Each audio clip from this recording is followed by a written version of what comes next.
Olá, eu sou o professor Felipe e essa é a aula de Ciências da Unidade 2, tema 1. Se pensarmos na história da classificação, vamos perceber que a classificação ela surge há muitos e muitos anos atrás, há praticamente 2.400 anos. E inicia-se através do filósofo grego Aristóteles, e ele separou principalmente os seres vivos em duas categorias: os que tinham sangue e os que não tinham sangue. Todos os seres vivos que apresentavam sangue, que ele identificava sangue, ele classificou como nesse grupo. E os que não tinham sangue apresentavam corpo duro, como por exemplo as abelhas, as formigas. Ele classificava como animal sem sangue, ou ser vivo sem sangue. O que não tinha sangue, mas tinha corpo mole, ele separa em dois grupos. O que tinha carapaça, aquela estrutura da quitina dura em cima de alguns seres vivos, que fornece proteção a esses seres vivos, e os que não tinham carapaça.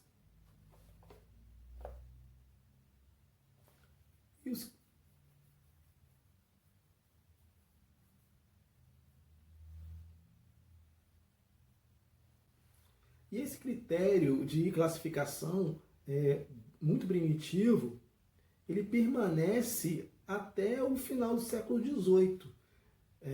Então são muitos anos de uma classificação que hoje nós chamamos de classificação artificial, pois nós trabalhamos mais com a classificação natural, que são aquelas que estão relacionadas às relações de morfologia, comportamentais, genética, são relações naturais, é uma classificação natural. E na classificação naturalista, na classificação natural, quanto mais for semelhante esses seres vivos, mais próximos será o grau de parentesco entre esses seres vivos. Observando as relações, seja ela morfológica, comportamentais, genéticas, fisiológicas. E o sistema de classificação ele passa por algumas modificações posteriormente às primeiras classificações de Aristóteles. A classificação houve uma mudança radical a partir da classificação de Linneu. Em 1735, esse naturalista chamado Carl von Linné, ou Linneu na língua portuguesa, ele traz uma classificação que orienta de forma melhorada essa identificação dos seres vivos. No seu livro Sistema Natural, ele traz a primeira definição do que seria espécie. E ele define que espécie corresponde a todo ser vivo que em um sistema natural é capaz de reproduzir e gerar descendentes férteis. Dessa forma, ele, através da observação, ele identifica que seres vivos muito semelhantes, eles geram sempre descendentes semelhantes a esses seres vivos. E seres vivos diferentes, como por exemplo um macaco e um cachorro, não teriam descendentes. E dessa forma houve essa diferenciação do que seria espécie. Por serem espécies diferentes, o cachorro e o macaco, eles não geram descendentes. As diferentes categorias de classificação, chamadas de categorias taxonômicas, ou os táxons, elas foram ampliadas, foram modificadas de acordo com grupos de animais que iam sendo incluídos dentro dessas classificações. Então, no atual sistema de classificação, espécies semelhantes elas são agrupadas em um mesmo gênero. Quando eu tenho mais do que dois gêneros, onde tem espécies que se assemelham, eu formo uma família. Quando eu tenho famílias que apresentam características semelhantes, eu reúno em ordem. E quando eu tenho ordens de seres vivos com semelhança, eu reúno em classe. E classes com semelhanças, eu agrupo em um filo. E filos semelhantes, eu reúno em um grande reino.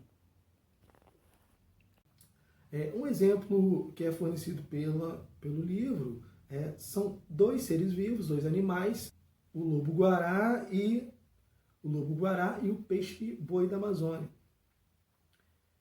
Se você observar a classificação de reino para os dois seres vivos, estão inclusos dentro do reino animal. O filo ainda é o mesmo filo, pois eles apresentam uma estrutura chamada notocorda no início da formação embrionária. Notocorda dá origem, em alguns seres vivos, à coluna vertebral. Então, animais que apresentam coluna ou estrutura parecida com coluna vertebral, ou apresentam notocorda na fase inicial da vida, mesmo que não desenvolva a coluna vertebral, ou animais que já apresentam a coluna vertebral, serão classificados como cordatas. A classe para ambos é a classe mamífero. Então perceba que eles estão inclusos no mesmo reino, no mesmo filo e na mesma classe, por apresentar grandes semelhanças. E na classe a qual estão inclusas corresponde à classe mamífera, pois os dois produzem leite e utilizam leite em determinada fase da vida. Quando chega na classificação de ordem, percebemos a diferença. O lobo-guará, por se alimentar de carne, ter um tipo de alimentação diferente do peixe-boi da Amazônia, eles já se separam em ordens distintas. E na família eles vão se separar mais ainda porque apresentam estruturas completamente diferentes, sabendo que o lobo-guará apresentam estruturas mais parecidas com os canídeos, os canidais, como o cachorro, por exemplo, e o peixe-boi caminha por estruturas morfológicas mais semelhantes a outros seres vivos marinhos. Os gêneros já estão completamente isolados e dessa forma parte a definição do que é da espécie. Se você observar a classificação que Linneu forneceu para a espécie, ele deveria apresentar junto com o nome da espécie o nome do gênero. Então, se você observar, você encontra dois nomes. O primeiro é o gênero a qual esse ser vivo pertence e o segundo é a espécie que esse ser vivo pertence.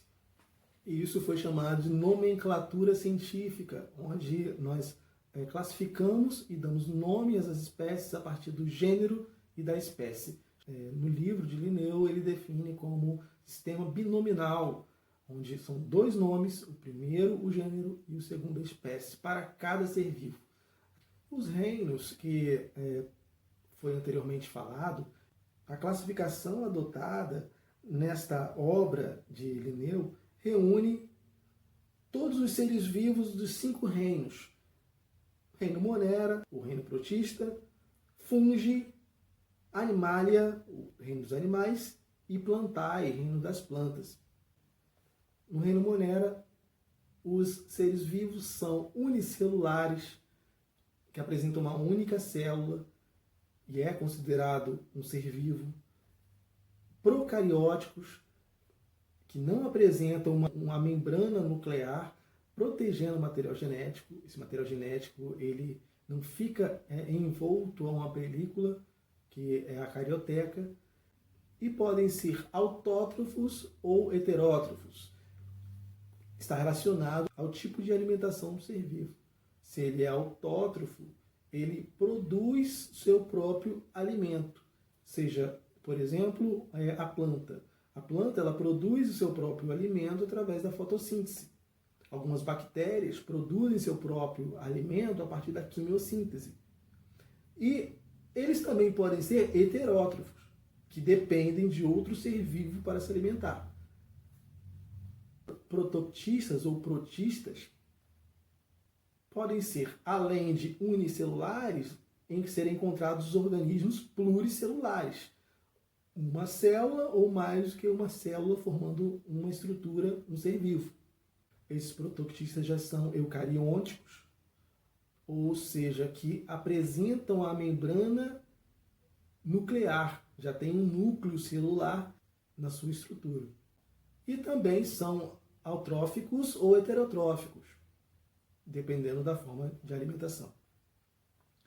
O reino fungi, que estão inclusos os fungos, encontramos seres vivos unicelulares e pluricelulares.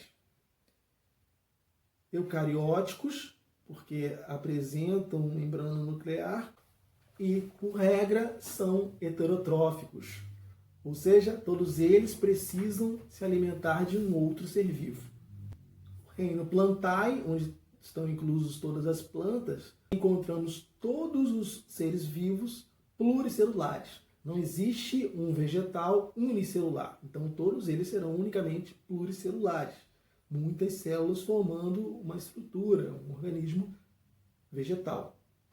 São eucarióticos, porque todos eles apresentam núcleo nas suas células, e as plantas são autróficas, ou seja, elas produzem seu próprio alimento através da fotossíntese. No reino Animalia, o que corresponde ao reino de todos os animais, são pluricelulares, são eucarióticos e todos eles são heterotróficos. Essa classificação taxonômica de Linneu, ela é uma classificação possível, uma classificação que ainda se encontra nos livros, mas atualmente existe uma classificação chamada de domínios, que é uma classificação que está acima dos reinos. E essa classificação de domínio, ela separa os procarióticos, que são os seres vivos que não apresentam membrana nuclear, e divide em dois grupos, que são as arqueias e as bactérias. E todos os outros seres vivos estão no grupo das eucárias. Uma das formas de classificar os seres vivos foi através de ramos filogenéticos ou árvores filogenéticas, ou, mais popular, árvore da vida. Mas cientificamente falamos de heredograma, que são estruturas parecidas com árvores, por apresentar ramos que se bifurcam, e esses ramos eles se correspondem à ancestralidade desses seres vivos. Se você observar no gráfico, nesse heredograma, nós encontramos um ancestral em comum a todos os outros seres vivos, e desse ancestral em comum surgem dois ramos diferentes. Um ramo caminha para o desenvolvimento das bactérias, outro ramo se divide em arqueias e eucárias. Eu fico por aqui e até a próxima aula.